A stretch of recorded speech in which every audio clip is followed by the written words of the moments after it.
Hey everyone, this is Fancy for the Lifestream. Welcome back to the news stream, where we catch you up on all the recent Square Enix news as well as fill you in on anything you might have missed in the gaming world. There's a brand new interview with some of the team behind Final Fantasy VII reflecting back on the process of creating it and their favorite moments, 22 whole years later. They share some interesting tidbits about the struggle of transferring from 2D pixel art to fully rendered 3D graphics.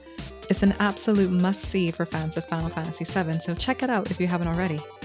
As we creep closer and closer to the Shadowbringers release on July 2nd, we're slowly getting to know more about the lore it'll be adding to the world of Final Fantasy XIV. A recent update on the site has given us some more information about what we're going to be getting in the expansion when it drops.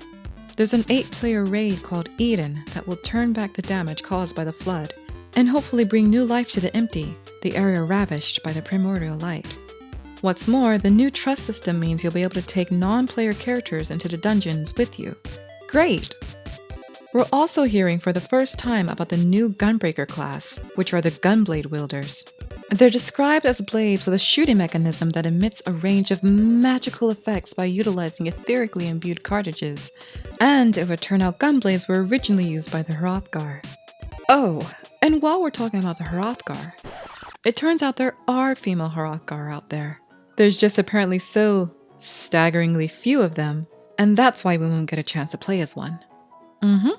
Conveniently, the Viera also have males who are bound to the village, which is why we won't be seeing any of them either.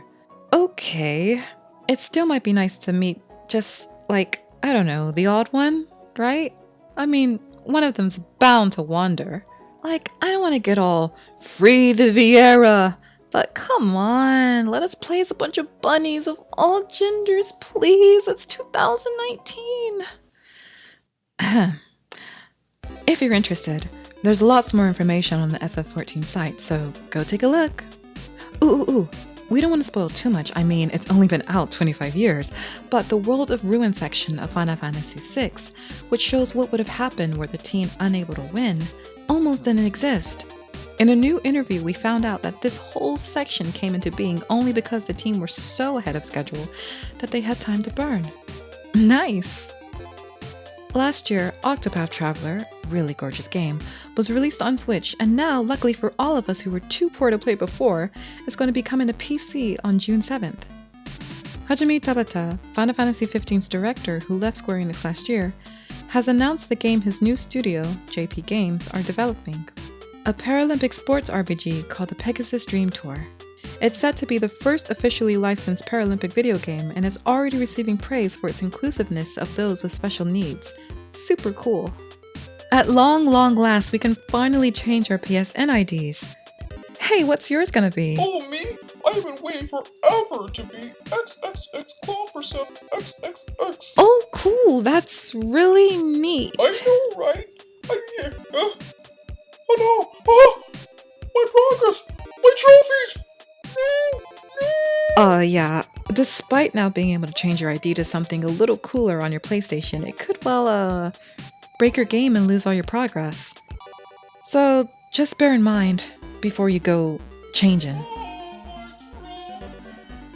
It was announced that Borderlands 3 is coming out on September 13th, in a tweet that was then deleted on April Fool's Day. But we can hope. There also seems to be some confusion as to why Troy Baker won't be returning to the voice acting cast. He claims he wasn't asked, but CEO Randy Pitchford says it was Baker who didn't want to return.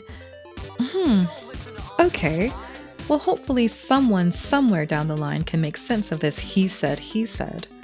Whenever it does come out, and whoever eventually ends up being in it though, it's going to be releasing as an Epic Games exclusive for the first 6 months, so I hope you're alright with that. Fuck you, Epic Games. Fuck you. The trailer for Star Wars Jedi Fallen Order dropped over the weekend during the Star Wars Celebration event in Chicago, and it looked epic.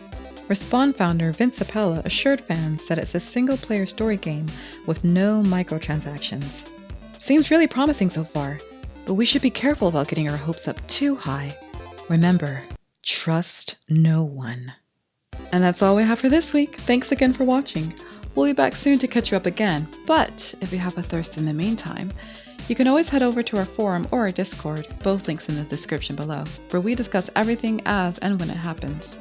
Consider giving to our Patreon so that you can support us in delivering you more content like this. Don't forget to subscribe and leave a comment below telling us your thoughts. Give us a like, or don't, and hit that bell icon if you want to be notified next time we upload. Catch you later!